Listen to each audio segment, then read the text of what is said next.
Everyone, welcome back to मुसियास world. इस लॉन्ग सी दोपहर में मैं मगरमच्छ की तरह पड़ी हुई थी। किंग साइज कॉन्फिडेंस के साथ मैंने एकदम उल्टा टॉप पहना हुआ था। फैशन में भी मैं थोड़ा उल्टा चलती हूँ। उसके बाद में मैंने अपनी शक्ल को देखा और उस पर एक पिंपल था, लेकिन मैंने बोला कि गोली मारो यार, ये सुंदर सी फ्रॉक पहनो तुम चमक जाओगी, जी उठोगी। उसके बाद में फिर से पिंपल ने मेरा ध्यान खींचा, क्योंकि उन्होंने ग्रुप सेल्फी ले रखी थी ना मेरे चेहरे पर। डॉक्टर ने मुझे कहा था कि बेटा, तुम्हारी शक्ल को देखकर लगता है कि तुम्हें मेकअप की नहीं दुआओं की ज़रूरत है। ये महंगा सा बीबी क्रीम अपने चेहरे पर लगाओ और खुश हो जाओ। उसके बाद में अपनी आई शेडो पैलेट, जो कि पता नहीं किस ब्रांड की थी, ब्रांड छोड़ो यार, मैं खुद एक ब्रांड हूँ, अनपॉपुलर। आई शेडो लगा के मुझे समझ में आ गई थी एक बात कि एक आँख मेरी चली गई है लाइब्रेरी और एक चली गई है डिस्को में। आईलाइनर से इसको कवर अप करने का सोचा मैंने, लेकिन ये एक युद्ध से कम नहीं है दोस्तों। जब भी मैंने आईलाइनर लगाया है, इतिहास गवाह है कि वो कभी भी संतुलित मात्रा में नहीं लगा है। एक आँख मेरी विंक कर रही थी, एक आँख मेरी वॉर्म की तरह बन गई थी।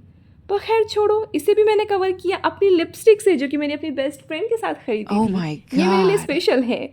इसके बाद में कुछ इस तरह से मेरी शक्ल दिख रही थी, जो कि कुछ ठीक हुई। फिर मैंने सोचा ब्लश लगाती हूँ, लेकिन सोचा कि छोड़ो यार, वैसे ही शक्ल पर पिंपल्स ने ब्लश किया हुआ है।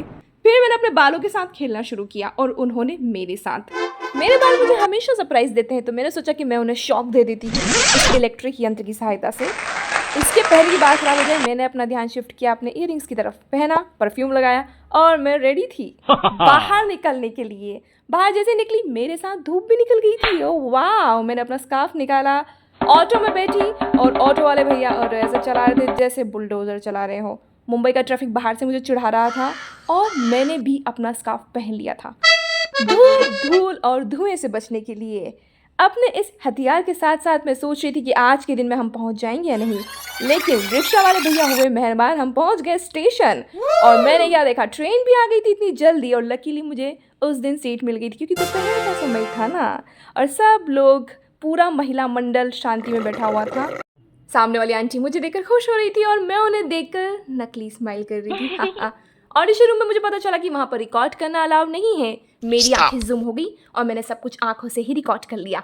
मेरे बाल डिस्को कर रहे थे, मूड हल्का था और शक्ल पर 12 बजे हुए थे, लेकिन मैं खुश थी। घर पहुँचते पहुँचते मुझे लग गई थी बहुत ज़ोरों की भूख। भागते हुए घर गई। सबसे पहले मैंने अपना उल्टा टॉप सीधा पहना, उसके बाद में सारा श्रृंगार उतार करके मैंने खाए बेसन के गर्मा गर्म चिले, जो कि वाकई बहुत ज़्यादा गर्म थे। उसके बाद बेसन के चिले खाकर मैंने चिल किया।